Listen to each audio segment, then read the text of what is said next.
not very often one of your heroes asked you to make a documentary about your all-time favourite band that are getting back together after 20 years. We were like around each other's houses at night and we lived it. We loved being together, we loved playing music. Manchester's Stone Roses have made the leap from cult band to the hottest phenomenon of the moment. A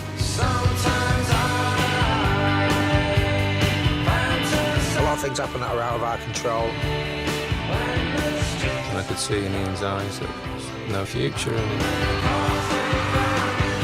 This is a live resurrection that we're inviting you to, so you better be careful.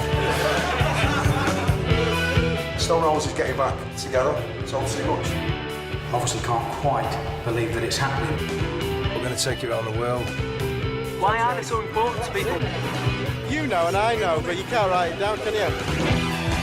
There's a reason why I've still got my hair like this. There's a reason why I've never worn a tie. There's a reason why I listen to that album at least once a week. It still makes me tingle.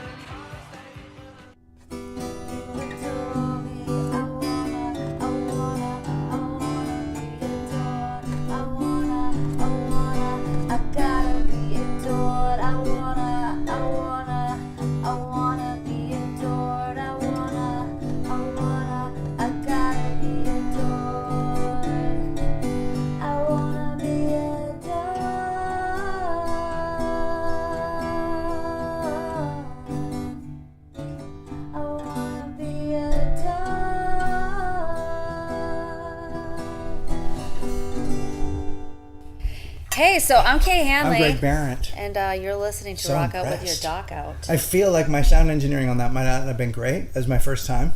Right, yeah. Just getting a sound, where to put the mic, but I feel like it gets better as it goes along, but it was so pretty. Thanks. I also learned it. You did? And the little, but not, I mean, the chords are not too difficult. The little runs, the little guitar runs. Oh, yeah. Do, do, do, do, Yeah. do, do. Yeah. Fuck, I like that song. It's so good. Fuck, I love that song, So man. the reason that we're even talking about this is because we're reviewing the movie this week, Made of Stone. Made of Stone. About the documentary about the Stone Roses. The Stone Roses. And their reunion. And they're, and they, in I 2011 realized, or 2012. I pulled up their Wikipedia because I realized sometimes people may know Die. nothing. They may know nothing about this band. Right. I'll get to that in a minute. I really, really love. Oh my God! Did you write shit down in a document? No. You weren't that serious. That Well, was no, something actually, else. you know what I did? I put a couple quotes in a document. Oh, okay. Yeah, could you imagine? I was starting to get like I'm becoming like a let's Yeah, write a you're document. like rock out with. I like to rock out with my document out. I like to take the whole Yes. document. I like to take a document out. Word X. Yeah. That's your nickname, Greg. Word X. That is my nickname. People, by the way, we'll just put a little pause. We'll go right back. But I've been getting some very nice emails and You have? yeah, That's by so people nice. who liked other podcasts or somehow had my email because we haven't given an email to send, Right. which we should. We should probably make a Gmail account so people can yeah. write us specifically about this because what's nice about this is I feel like people won't have. It's not like we're talking about politics, so I don't think people will get angry. No, I but don't they think so. want to talk about this stuff. Yeah, I feel like people will be angry. I think that the Dix is probably going to get us in trouble eventually. It might, because people are really feel strongly about their love for that documentary. They do. Yeah. I realized I was about to. They have no ats anywhere except for the people that made the movie. Right. And I excluded Right. them from the at Right, because I was yeah, like, I I don't know. want them to go that whole thing and then two tough nulls. What it feels like, but if They I'm can recommending only to somebody get- that just as a movie, not as an experience, but That's the hard thing because we're not movie critics. We're not critics at all. No. We're just like we're going with our guts, Greg. That's what Right. we're doing here. right. But Our we do. hearts and our guts. But once you spend the time, you would recommend to a friend certain things. You go, well, as a friend, I'm going to tell you, I hope you don't care for sound editing because it's a very difficult movie to watch unless you really want to put the time in and go back. And listen. Yeah. Like hold your ear Right. up to the speakers of your television. Yeah. What was interesting? Or like just record the entire, just like master it yourself, and because I still don't know what It would be like if you were like, I love this Letters to Cleo record, but I'm not gonna buy it. I'm gonna hold my phone over it, record as much as I can, see if I like it. And also, people are gonna come over and talk during it. People are gonna come over and talk during it. Okay, so this is the Wikipedia entrance. And I knew Entry? we knew what you were talking about. The Stone Roses are an English rock band formed in Manchester in 1983. They were one of the pioneering groups of the Manchester movement that was active during Manchester, England. Right. Manchester, England. Yes. During the late 80s and early 90s, the band's most prominent lineup consists of vocalist Ian Brown, handsome, guitarist John Squire, handsome, bassist Manny, handsome. He looks like like an East Indian Steve Coogan to me. Not Rennie. No, Rennie's the bass player. He looks like he would No, have Rennie been... was the drummer. No, Manny's the drummer. Oh, no, you're right. No, Manny's the bassist. Right. I'm reading this wrong. Right. Okay. Manny was the bassist. He looks a little bit... He wouldn't be out of place in a Hobbit movie. Right, Does that but he's seem tall mean? and skinny. He's a string bean. Yeah, he is. But he Yeah. has like a very cherubic... His face is very... He was the one who aged the best, I felt like. Although Rennie did the too. bass player? Yeah. Oh, maybe he aged the worst? No, the guitar player aged the worst. I don't know. Well, I think the bass player... I don't know what the bass player was working with at the beginning anyway. But they're all cute. I feel like Ian Brown looks pretty great, the singer. Do you? Yeah. It's tough. That's it. We'll talk about that. They were... Well, I don't know even where to start. I guess we should just start at the beginning, which is, I guess, what you're doing with this. Yeah. Wikipedia So thing. I'll just say the little thing. The band's most prominent lineup. That part is not as important. They released a debut album called Stone Roses in 1989, which is one of my favorite. I would say it's in my top 10 favorite albums of all time. The album was a breakthrough success. They got in a legal dispute. They were with Silvertone Records. Yes. Yes. It was a big deal, and they made a big deal out of it. And then by the time they got back to recording, And they the lost world their had mojo. passed them by. Yeah. The thing they kind of we'll talk about it, and then this movie is about them reforming in 2011, 2012. Yeah, and doing a reunion tour. Yeah, and so I guess this rockumentary was meant to be like part of the promotional material for that. At least that's the sense that I got after having watched it. Well, I have to say, it starts off with a quote from Alfred Hitchcock, which is Alfred Hitchcock talking about creativity while watching the singer walk on stage. I'm glad you said that, because I said to my boyfriend, I was like, "Is this Alfred Hitchcock?" Yes. And then I forgot to go back and Google it. But I was right. It was which it was a sort of an odd choice because it's not what you're expecting. No. And while there's excellent quotes, it's sort of a long, and I guess it's sort of a famous passage of his from a TV interview. He's basically talking about the happiest that he ever is. I wrote it down. When you look forward and the road is clear, and now you're going to create something. That's as happy as I want to be. But the preamble to that is basically human beings and emotions are a distraction. When they're all out of my way, and I'm just going to create something, which I think is. I get that. That's when things are good. And that when you say something negative to me, even though I'm a human being and I have feelings, it's going to hurt me, and I don't want it to. Right. So I had to go back and rewatch it to realize, he's trying to set up the whole movie. Right. He's basically advocating for sociopathy. Just like cut all people and emotions out of your life, all sense of empathy, anything that could like cause you. Which would lead to great creativity. I mean, if you it really would. If you've had people and situations and feelings are always the problem. Well, I think they always get in the way. People do ruin everything. I will say, people are really good at wrecking things. It's more the feelings. Yes. The feelings that people cause. Right. or the feelings that you cause for yourself by reacting to people, because really you're only in charge of those, right? Sure. Just got off to a heavy sweet. Sure, but that's. I mean, I think that says a lot about the themes of this Stone Roses Right. documentary. So, let me just ask you. So, was this a band that you liked, didn't like, loved, were important to you? This is a band. Okay, this is a band from an era. A lot of bands kind of like meld into like this one beautiful sort of like swirling guitar ether pot for me. Right. In okay. that, like in Boston, we had a radio station called WFNX, and Yeah. they played everythed that basically changed my life after the Smiths. It was like they played all this like super Britishy stuff, and they played, Stone Roses, they played Happy Mondays, they played In Spiral Carpets, Mighty Lemon Drops, Right. all that stuff, and like the lemon and what was the other band?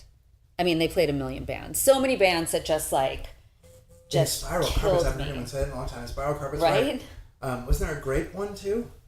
I can't Oh. remember. That's sad. But so that's like So when I was Sugar Cubes. Oh my God. That whole era. So that whole era of music, like late 80s Right. music, I just like completely bowled me over thanks to FNX. right, so this is like an interesting time period because it's not quite grunge No. yet. No. In the States, it's hair metal at this time, or it's starting to sort of become. It's starting to sort of go Sure. from the There's hair some like metal into the Poison. yeah. It's all the glam and- stuff. It's right. all that stuff. It's not quite Guns N' Roses, Sunset but it's- Strip, Yeah, yeah. right. Motley So Crue. these guys, I was at there used to be this convention in San Francisco called the Gavin Convention, which was a radio convention. Right. I remember and that. all of the radio, all the DJs all from around the United States and would come and gather in San Francisco, and then there'd be shows for them. And so bands would come to town and play in Golden Gate Park, and they would play in Union Square. And, I remember the Cave Dogs came out and did it No one time. way. Yeah. That's pretty cool. Yeah, it was like, and so we were, and then you would go, if you could fake your way into it, there would be different rooms, and each one of the rooms would have a band's press team and their record. And you would just go, or a record label. And I remember we got the single Of course. of I Want to Be Adored, and I could not stop listening to it. I was like, it was one of those songs where it's like, oh, this is going to be my new lifestyle. This is whatever this is, whoever these guys are, because it just was haunting and pretty, and there's that whole, I love he's already in me. Yeah. Yeah, I don't have to sell my soul. He's already in me, which is Right. such a It's not cool, it's already in me. It's like He's already in me. Right. I don't like. It's so existential. It Especially is. when you're like 19 or 20. You Right. know? Right. So I'm. It's 89, so I just started doing stand up. So I was Oh, wow. 26. I was just Holy home from college. shit. Right. Or yeah, I went to college for too long, but I shouldn't have just been. I home didn't from go for college. long enough. So. Well, I definitely made it. You can tell by how articulate I am, but yeah, it was like it was sort of its own. The Stone Roses were like their own thing, and then they were also dicks. They were also like pre-08, like they sort of They were created a like, template for- that's exactly what I wrote. This is where the Gallagher brothers got their shtick. From the haircuts to the attitude. That interview with that poor BBC lady, where they just would not answer the question. They just were like, yes, no. It's or- phenomenal. You can like the discipline to just be like, I am never gonna. I want to be a huge star. I want everyone to love me, but I'm going to do it in such a way that requires yes or no answers and nothing but. Like they were so. I admire that. It spawned. I remember Mr. Show. There was a Mr. Show sketch based on like I think when you look at it now, people are like, oh, they're doing Oasis. I'm like, no, that wasn't the thing. Like when they were writing it, I think it was almost pre-Oasis when the sketch had been around for a while and then became part of the show. But it was based on that interview with that woman, which the full version of that is on YouTube. That's amazing. Now, but also to be fair, the questions are very slanted and very negative in the way the English press was, which is she's coming at them with a "what if it doesn't work out?" Or how do you feel about people not loving you? Right. Or that's a good difficult point. questions. Like they're not. She isn't being. Was it like enemy or something like who? Probably. I bet. Yeah. I bet. Because it was really like very English the way she's asking the question. So yeah, and it felt like she was getting more aggro as things went on. Like she was trying to get a rise out of them as the questions went on. And they simply mumble. Do you wonder if people have forgotten about you? Right. How's that? They're new. Like they're brand new, these questions. Or at least they were new to us. So they apparently, if you watch the documentary, they've been around for a while. Yeah. And they were like all bands. They had no identity. And they, you look at, there's early footage of them. And he's got the singer, Ian Brown, is very handsome. But he's doing sort of a Morrissey thing. He's adorable. He was so cute. Impossibly cute. Yeah. And then they find the haircuts that they haircuts. They do the Beatle thing. Ooh, those haircuts were divine. And it's a tough one to pull off because the bass player has the same haircut. He's not getting quite the same mileage out of it as the other two. He looks a little bit like somebody forgot to tell him he's out of grammar school. Oh my God.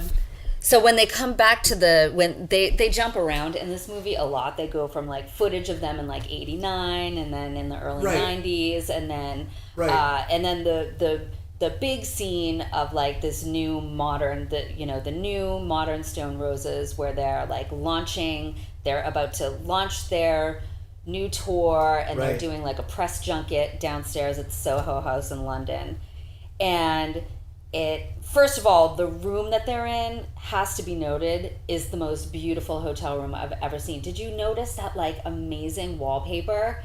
The green crazy. No, I don't think I did. I'm surprised you didn't. I know. Surprised I noticed it and you didn't because you're like the style guy. Right, I could have still been. You probably were thinking about their haircuts because that was the second thing I was thinking. And as an older man, you're just like obsessed with the aging process. You're like, how did he make it out and he didn't? Why is his skin? True. What did he do with his skin that he didn't? And how does he? Good point, Greg. And they all, and so. And the singer has those impossibly high cheekbones. Like there's just they were all rocking the same haircut. Like they were just dedicated to the cause, and they didn't just reboot the haircuts for this tour. That they've been rocking those haircuts for 20 years. Like they never gave up on the dream of the hair. No, they really stuck to their thing. Right. What's interesting is. And one of the things so the story is pretty simple. It's basically about them doing a comeback tour, and they there's not a lot to give away in the documentary. It's been out since 2012, I think, but so there's a pretty good history in there. But there's no. I kept thinking like, when are they going to talk to him about the songs? Or the songwriting, because I think the thing that's not mentioned in here is how that solo record is almost perfect for me as a record. There's a lot of sort of mixing of styles on it, and the songwriting is for young petulant brats. Yeah, it's really good. The songwriting really is good. Well, they did talk a little bit about that it's like. The melodic sensibility of like 60s bands, right? And assuming they're talking about like Jam and Ray Davies and the Davies brothers and stuff, and with the energy of punk rock. And to me, it sounded like the Raspberries meets like My Bloody Valentine. Yep. Like you could hear that shoegazery thing in there, but like with beautiful melodies and Rennie's harmonies. Like I realized that when they got to the rehearsal space that like Rennie's harmonies he's a great singer, amazing drummer. Once they got past that first when they first got to rehearsal, where was it? In Puddinghampton or something. Oh, was it It's not, Puddinghampton? I totally made that up. I just It wasn't Puddinghampton. in Puddinghampton. Yeah. It was in where was it? I thought I wrote it down, but I didn't. I don't know. Their rehearsal was like in a farmhouse. Their first rehearsal. Yeah, right. And as soon Right. They went to a as- secret. They went to a secret farmhouse, and they secret tell you exactly where it is as soon as they location. get there. They Right, didn't keep the secret- They didn't keep the secret well at all. I think there were things the filmmaker thought this will be fantastic, and then they went. Oh well, Yeah. and that's it. Can we talk about the director of Yes. the movie, Shane Meadows? Crazy super fan, like Right. his favorite band of all time. Right. Like you could tell from. I mean, he made himself like he was in like the first shot was like a talking head conversation of him with himself about like holy fucking shit, I'm Yeah. going to make a movie about my favorite band of all time. favorite band. I mean, at the time, you have to remember that this was one of those, and this happens. I don't know if it still happens, but they were one of those. This is the next great band, right? Because by the time the news got over here in the States, people were already they had that thing that Oasis had. I can't think. I'm sure some of the other British rock bands had that, but they had that. We're already probably the best band. Right. I mean, love that. there's I can't identify with that at all. I wrote it down. No, it's so. I wrote down the quote. They said it really sounds like a mantra from a workshop weekend. Like an est weekend? Yes, Like, yeah, landmark, anything where you just Right. have to repeat the same thing to yourself over again. It says, we um, expect to be huge and we will be doing it. We expect to be a big deal. We know we'll be a big deal. It's just a matter of the people who don't like us to catch up. It's just a matter of those people to catch up. So they say, we're going to be huge and we're also going to be doing that and we're also a big deal. And then we know we are a big deal. So they Right. just are affirming. so they're like, They're saying it. Right. But they say it in that way that, everyone's going to go, oh, go fuck yourself. Like Right. it's but they're daring people to hate them. And Yeah. and that's always been that's been my observation about music is that in music stardom Right. is that in order to be adored, as it were, Right. you have to be willing to be hated. Because there is no musical phenomenon that isn't as hated as they are loved. From, you're right. Yeah. And you have to be willing to just like go out there and say, fuck you, I'm the greatest. And depending on how artfully you do that, you can kind of create your own destiny. It's kind of true. They had the music to back it up, I feel. They did. I really thought that record was special. I do remember that people here in the States saw them and went, "Oh, they're terrible." They had a pretty bad reputation here as a live being- act. And I asked Amira, and she goes, "Oh my God, I was in love with them," because she goes, "I loved everything that came afterwards, and the same stuff. She liked all the shoegazer stuff, and she loved all the Brit stuff, and she had already been a Cure fan and all of that, so she was like right in it." She had because Amira had no time for Warrant. She had no time. Oh, yeah. She had no time for any of that. That wasn't girls' music, despite the makeup and the hair. No. Unless you were from like the West Coast, I Yeah. don't know. It seemed like it just wasn't. Yes. I don't know. I wasn't into it. My people weren't into it.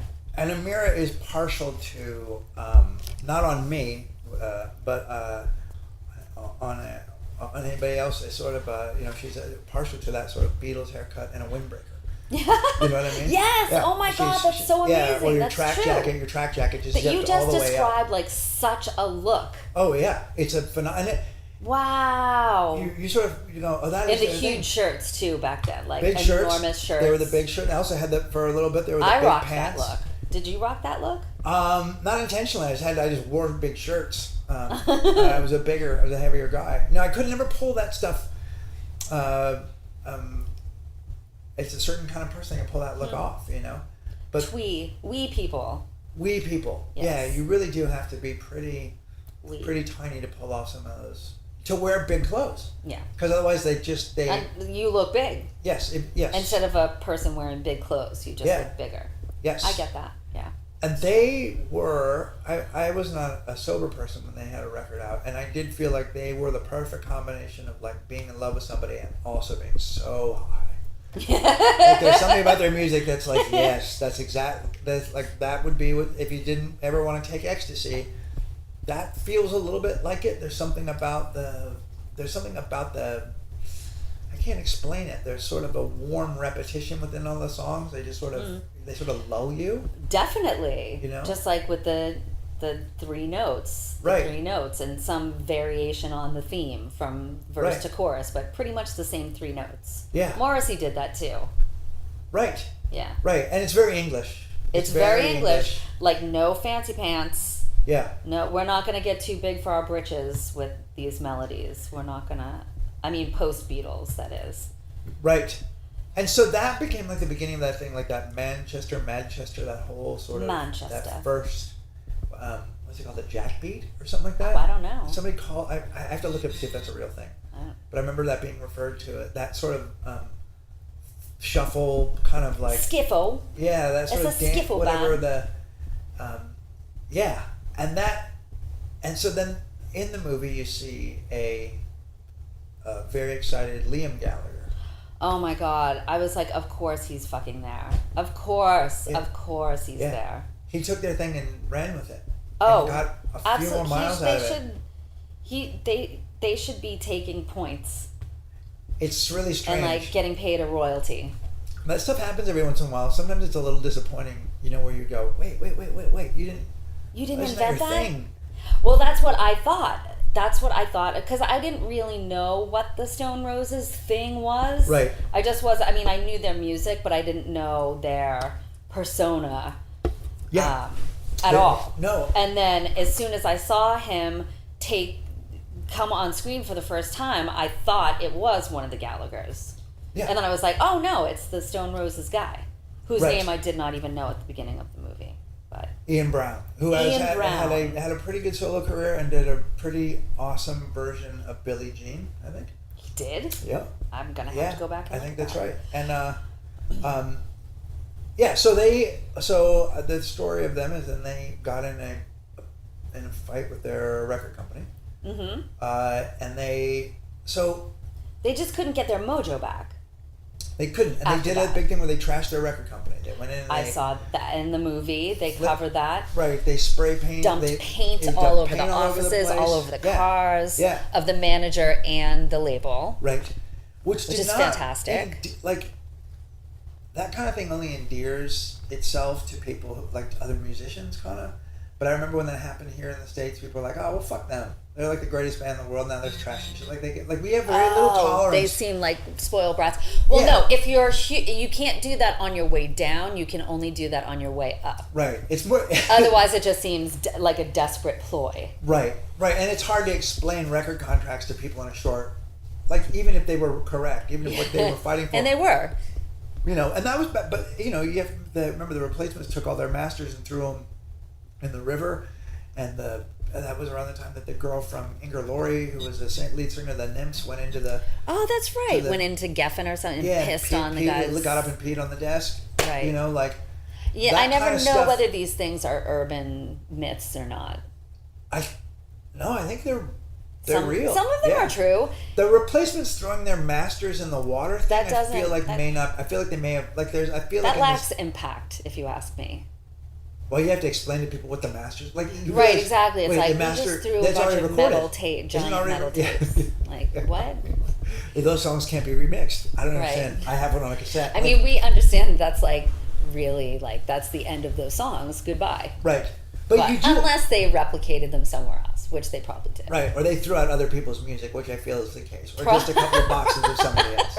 Someone else's reels of tape. I do feel like Paul Westerberg was much smarter than that.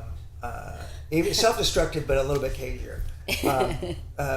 But I do remember this being like a thing, and then they just went away. And in the old days, when your flavor was on the radio, it was on the radio till it wasn't. Like like metal didn't get to keep existing all the time in the culture. It could be in the subculture, but Yeah. you know, metal would be on the radio for a while, and then metal would be gone. Whereas now, anything can exist at the same exact time, going whichever direction. Right? There are trends now, and certainly, you know, radio favors sort of pop and stuff, but also a lot of people don't listen to radio, and a lot of people can get that satisfaction from other places. Right. But in the old days, you basically had radio got to decide what was. You got the what radio was up. stations, Yeah. right? So let's move back to the documentary, because I know you love these guys so much. So Yeah, you yeah, just want to good. like pick apart the actual music, but we're picking apart the documentary. No, right, exactly. And so, okay, so we get to rehearsal. I discover that Rennie, their drummer, is amazing. And also, I love the thing about band rehearsal is that you don't rehearse like you don't set up like you would on a stage. It's like you all set up in a circle. Right. And that felt like home to see them do that. Right, just and of course, and then you see like as soon as Ian opens his mouth, it's like, oh my God, it's him. It sounds exactly like him in rehearsal. Right. And it was beautiful. I think part of what they were trying to do with this documentary was say, hey, these guys can actually do this for real. Right. This is happening. You're watching it happen. Right. But I will say that they probably re-recorded You think so? and remixed. Oh, absolutely. Those rehearsals. Yeah. You think so? And Yeah. See, I don't wouldn't think know. so. I know so. It's Yeah. like you can You can absolutely 100% tell. Yeah. That they didn't have monitors. They didn't, they Right. they were Right, they right, weren't right. singing like fucking birds. I'm not saying Yeah, that yeah. there were no pre-existing original tracks in those scenes. Well, you of know where they rehearsal. get you is in the scene you just talked about, like where Rennie sings. Yeah. Where he starts singing into the, like he just is riffing. Right. And he's singing, and then and you're right, his voice is spectacular. It's so great. Who knew? Yeah. I didn't know. And then, so they're rehearsing for their upcoming European tour, which is going to culminate at this like enormous gig at Heaton Park, which is like 70,000 people. Right. So, but they're doing a bunch of warm-up dates through to like, 1,200 to 3,500 seat, or, arenas or theaters or whatever. But they decide that they're going to do a warm-up date, like just impromptu warm-up date. Right. They decide like a couple of days before that they're going to do this warm-up date like down the street from where they're rehearsing at Warrington Park. So I had to write it down because it's all these like very Britishy places that I've never heard of before. So they advertise, or like on their Facebook page, which is so modern. So modern for this band. It was a little bit jarring. Right. But like on their Facebook page, they announced that anyone who showed up at this venue, and Right. maybe they even announced it like that day. Yeah. Anybody who shows up at this venue with a CD, like some item of merchandise, or a ticket to the Heaton Park show, will Right. get a wristband, and they can go to this private show at Warrington Park Theater. Right, that which night. probably holds maybe 1,000? 1,000 people. Yeah. And Yeah. people flipped They go a fucking shit. You bat could shit. see people They go like crazy. running through the streets to get down Right. there to get, with a piece of merch to like get a wristband. And to see, this was to me the most touching part of the entire movie was the fans. Right. And I'm so glad they covered this, was the fans and their reaction to this band coming back together for the first time in 20 years. You have to remember that, or actually, I will say that Right, many right, of these, but you may not. you may not remember. I will say that many of the fans, I would say the majority of the fans that they talked to, had never seen Stone Roses because they had broken up 20 years before. Right. And so many of these kids, like their parents, their bit older brothers or sisters or whatever, played them these records, and they grew to love these records and became huge super fans without ever having seen the band live, and had resigned themselves to a lifetime of never getting to see this band live. So to see these people on the getting the opportunity to see Stone Roses live was like so moving to me. Like I had tears in my eyes many times during the course of this particular scene, which by the way was also, even as touching as it was a little bit self-indulgent, a little long, maybe by 5 or 10 That's so minutes. funny. I had the exact same feeling. I went, okay, that's now you're like, okay, how many more of these? Probably as long as over long as my description just now. No, but it's funny because the one thing I realized, because then now anytime they show the past, it's in color. Anytime they shoot in the future, or, in real time, it's in black and white until they get to the final concert.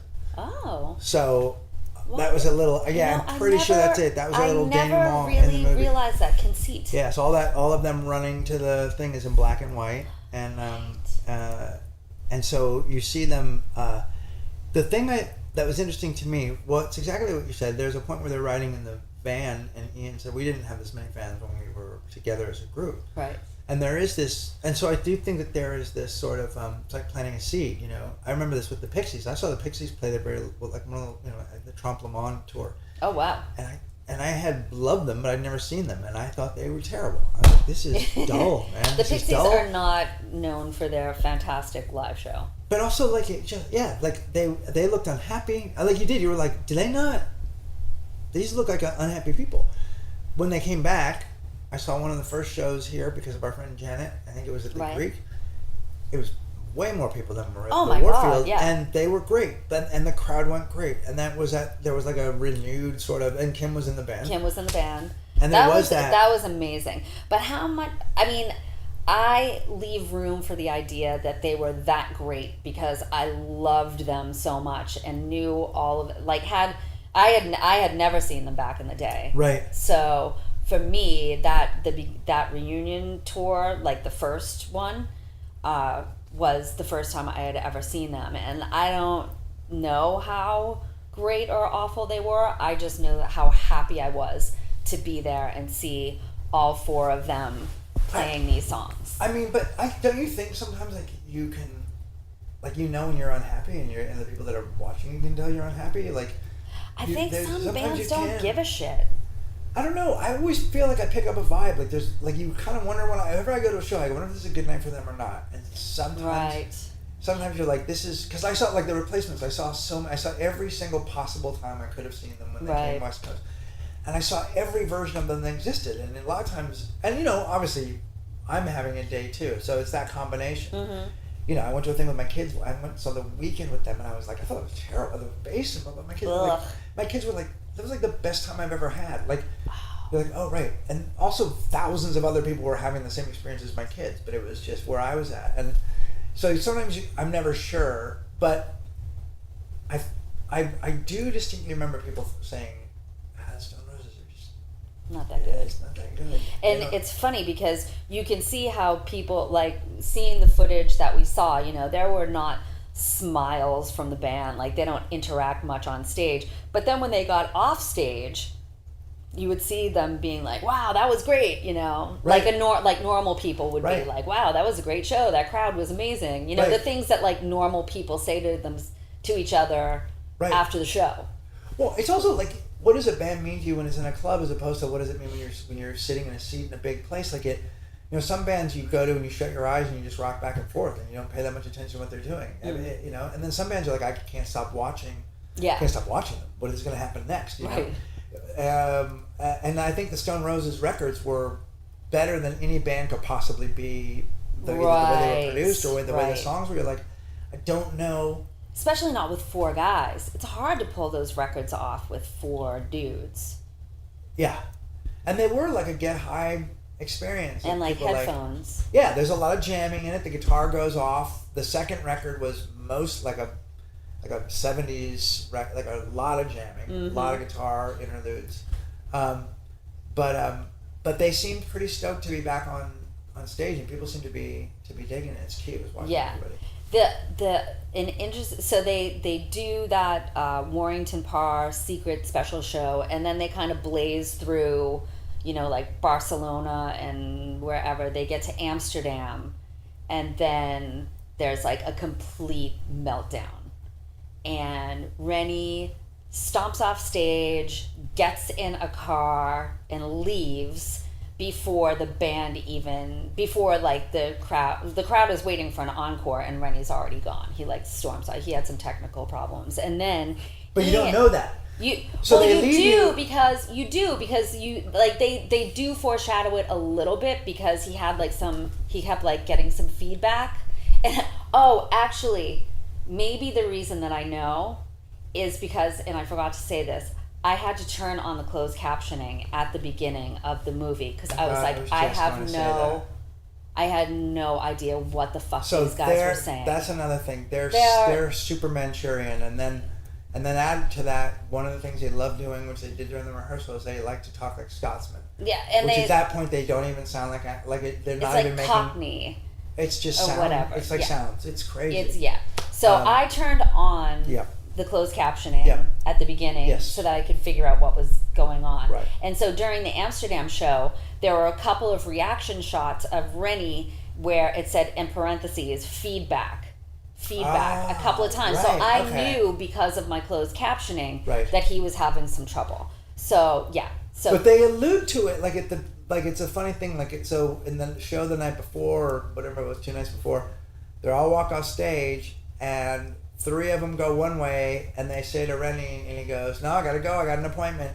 So you see that like after the show, the drummer Rennie goes home, goes in a different way. way. Yeah. So you're not 100%. I didn't know why he left. I just know he didn't. Right. He didn't come back, and the crowd is just bombarding Ian. But they've with been set up booze. for an encore. They have been. Oh yeah. Ian has set them up for the thing that you do. Said like, yell really loud, because we'll be upstairs on the 4th floor, and we won't hear you if you're not loud. Right. Or the drummer's at home now. Just got right, but now he's gone. Right. So, and then Ian gets back on stage and is like, blames it on Rennie, throws, I mean, what else would he do? But unfortunately, at the end of that whole thing, he says, the drummer's a cunt. He does say the drummer's a cunt. And then, he does say then of course, that's like the only thing that the press reviews, is that the drummer's a cunt.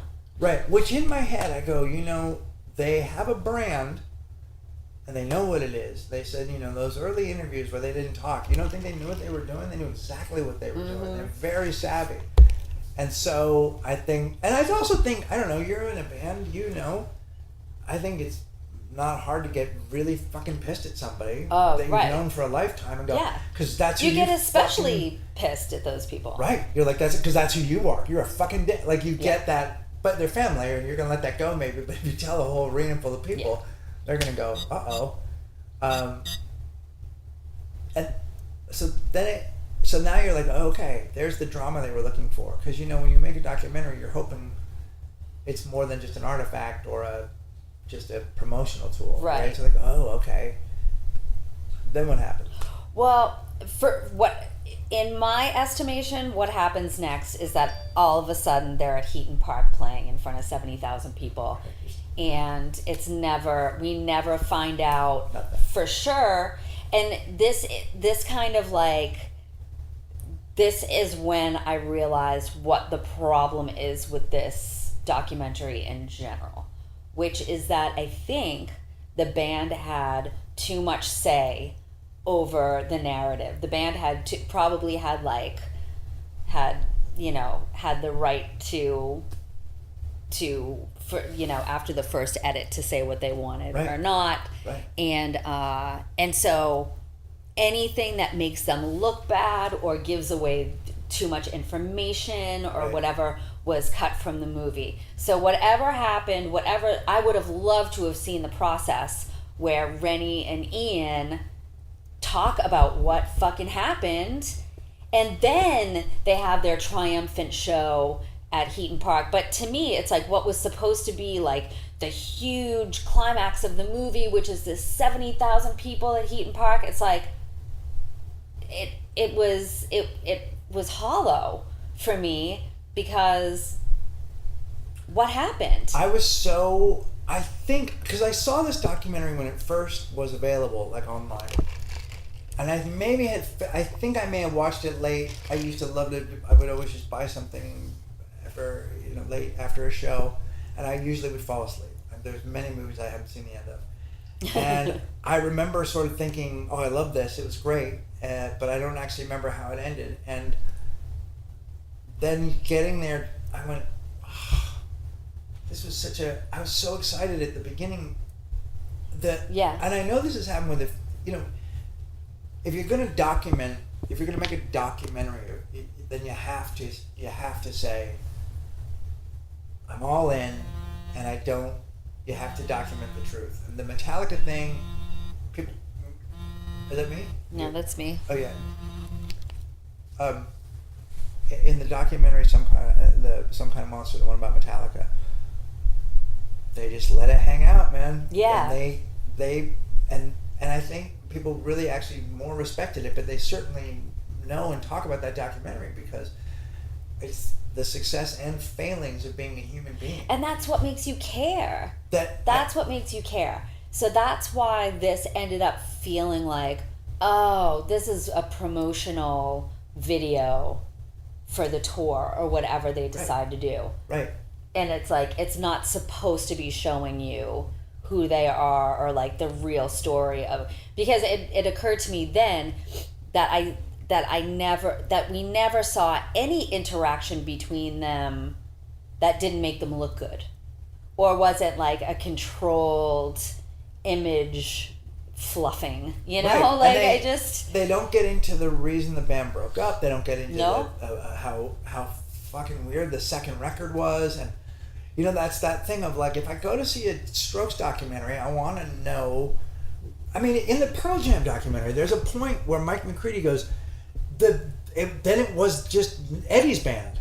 And Right. I thought we were going to be in a rock band. And I'm like, and you go, yeah, there you go. Because somebody has to say the thing I'm wondering about. Yeah. I don't just want to see you play songs I've already seen you play. Right. Like, I want that thing. I think there's a couple of, there's a couple of documentaries where I go, I'm here for that thing that fucking pissed us all off, or I'm here for that question we all have. I know you got back together. So yeah, it really, and I adore them so much that it bummed me out. Yeah. And you know what bummed me out as someone who didn't love them as much, but was willing to. I was willing to love them because the beginning of this movie was like so compelling. I just loved it. But then after the letdown of them all of a sudden being at Heaton Park after this total meltdown and no explanation, right, is then they go into like a 20-minute odyssey of fucking Fool's Gold, which is like already like testing the limits of like what is a good song that should be on the radio. Right.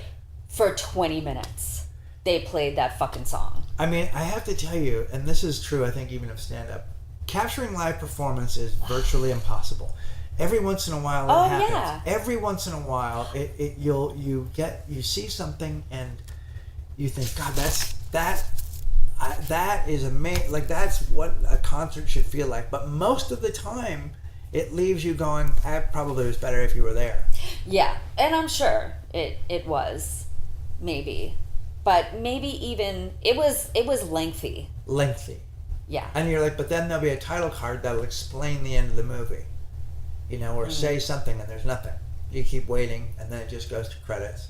No. And then I go, well, what is that feels? And maybe that's sometimes, like we talked the other day about watching the Replacements documentary Color Me Obsessed, which is the Replacements didn't, they're not interviewed and their music isn't used. They didn't okay it? They just let people just talked about them. Right. But maybe that's the documentary you want to see, is people with their real opinions, not being sort of controlled by the band. And being pushed. I mean, the super fan was pushed around. I mean, he was totally willing. The director, the super fan. What's his name? Shane Meadows. Yeah. Was like, what was he going to do? Say no to his favorite band in the world? I mean, I think that's also like, you don't want to make a movie about your favorite subject because maybe you're just not as objective as you should be. No, you shouldn't actually. No, you should be. And I think he did not do the band a service by. There's a little something about the idea of a documentary is convinced me that what my opinion is right or wrong. Right. I'm doing this because I either believe something is amiss, or I feel like this is something that needs to be exploited. But to just go actually document something is no great feat. And I know sometimes you wait for something, like my friends made the Katy Perry movie, which was, they had made the Bieber movie, which they'd sort of captured, apparently, I've never seen it, but apparently they captured lightning in a bottle with it. They got a story out of the Justin Bieber documentary and people really liked it. So they made a Katy Perry one, and no offense to Katy Perry, but she was just a famous person on the road. Right. And then my friend goes, and then Russell broke up with her. And as bad as we felt for everybody, we're like, yes. Because we had something to we caught it, cover, and it yeah. happened. And now we have that whole angle. We can tilt the whole movie to sort of shape Right. that, what that experience is, because people are curious and have better ways of listening or seeing Katy Perry, right? Because a documentary is not where you're going to get the music or see the band Right. first. So where he did the best then was the part that really he didn't have an opinion on necessarily, which was like the whole middle eight of this movie, which was the fans. Right. The fans trying to get into the show. Right. And that was the most moving, the most honest, the most unfiltered that Right. he got, because he wasn't enamored with that subject, and he wasn't trying to. Yeah, that's so interesting You you said know, that. I didn't think about that. Right. And There's that a point was where there's like, got people standing out there, like I'm standing just outside of the building, yeah. so they can hear it. Oh yeah, while the show was going Yeah. on, and that was probably one of the best pieces of actual filmmaking that he did. Was he caught this guy who was at the end of the line. He had just missed the cutoff for a wristband. He was like, I did everything I could to get down here. He was obviously just like so beside himself that he didn't get into the show. And then at the end of the show, when all the people are standing outside, he gets in. Right. And he, Right. like this guy who they interviewed before the show, he was the last person to get into the show. Right. And it was just like, Yeah. oh my God. It Right. was such a, maybe my favorite Yeah, scene it was of the un- whole movie it- was it- this guy getting into the show. Yeah, it's just uncontrolled environment, and they had the thing with the father and son, and they were asking them both questions about the band, and they both had to answer trivia questions, and it was just super. And it was clearly something, as you know, as a parent, that when not everything most of the things you share with your kids are going to go, okay. Yeah. But you're like, I need to understand. When I was a kid, this is super important.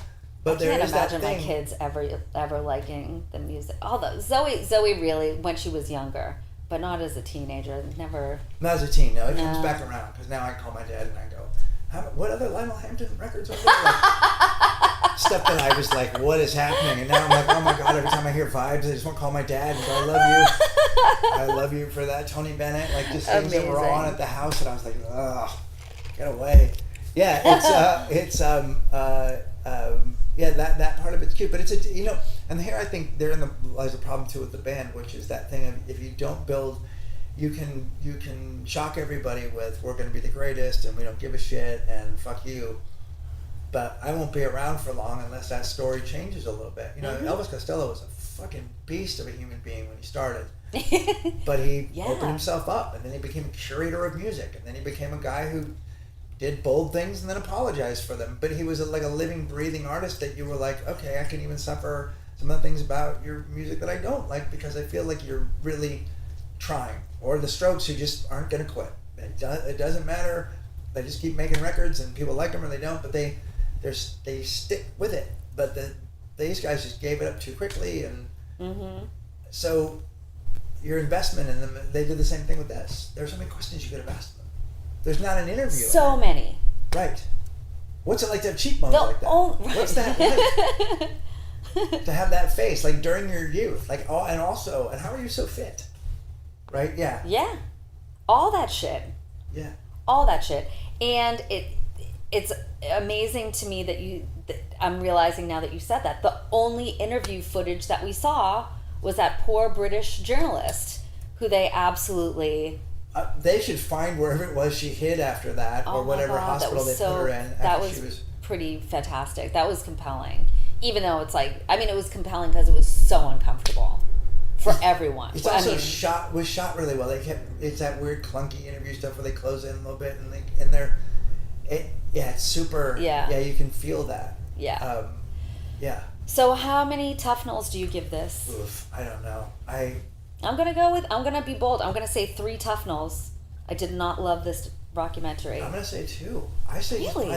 get the record. Get the Wow. very first record and like it on its own and see if it's worth its merit, because it to me is a perfect document. Like that to me is so good that this doesn't further it. This doesn't move the ball any further downfield. Mm-hmm. You know, it didn't really even make me. You know, like I suppose I'd go see them, but I don't. I would go see them. I'm now that I'm thinking about it, like everything you brought up. I'm like, why would a director make a movie if he's not going to make a movie? Right. Like Because it's a promotional video. He made a promotional video for the tour. Yeah. Did they even make it to the States after that?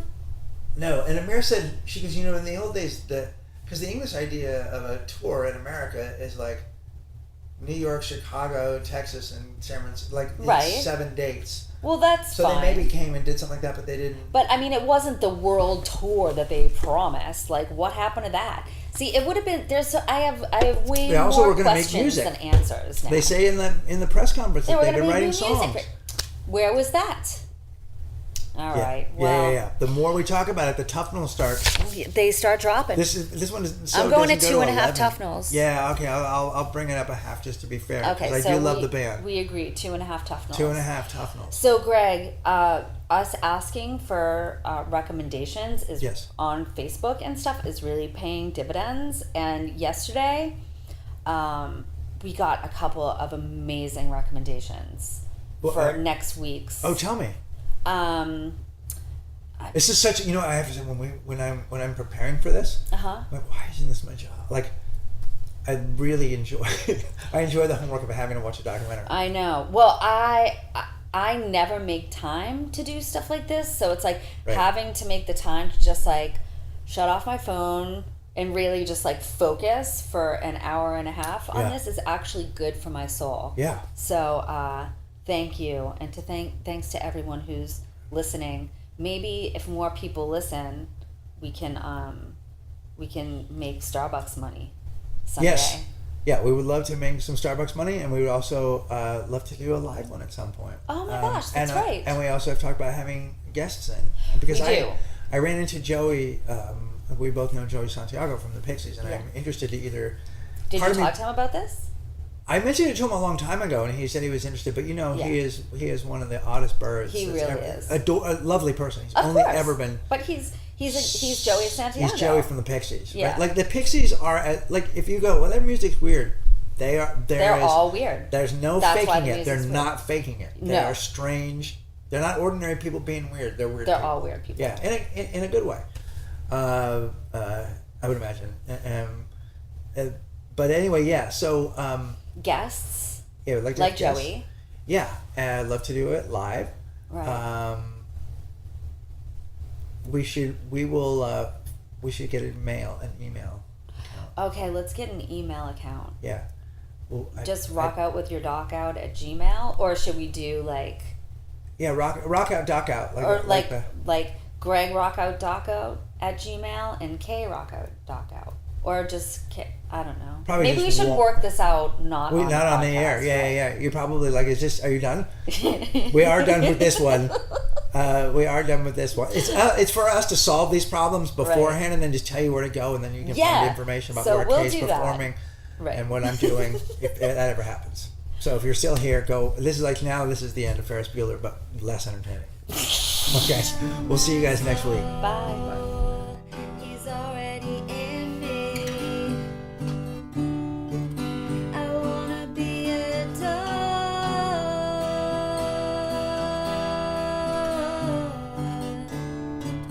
I wanna be a dog.